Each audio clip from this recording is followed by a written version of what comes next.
குமரிக்கடல் மற்றும் அதனை ஒட்டிய பகுதிகளில் ஒரு வளிமண்டல கீழடுக்கு சுழற்சி நிலவுவதன் காரணமாக பொங்கல் பண்டிகை நாளில் ஓரிரு இடங்களில் கனமழைக்கு வாய்ப்புள்ளதாக சென்னை வானிலை ஆய்வு மையம் தெரிவித்துள்ளது. கடந்த 24 மணி நேரத்தில் வட தமிழக கடலோர மாவட்டங்களில் ஒரு சில இடங்களிலும், இதர மாவட்டங்களில் ஓரிரு இடங்களிலும், காரைக்கால் பகுதிகளிலும் மழை பொழிந்துள்ளது. புதுவையில் மிக லேசான மழை பதிவாகியுள்ளது.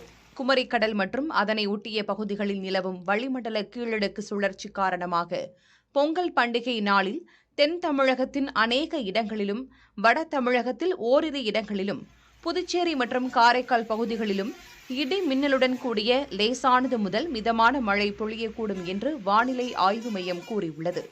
தூத்துக்குடி, திருநெல்வேலி மற்றும் கன்னியாகுமரி மாவட்டங்களின் ஒரு சில இடங்களில் கனமழை பொழிய வாய்ப்பு உள்ளது.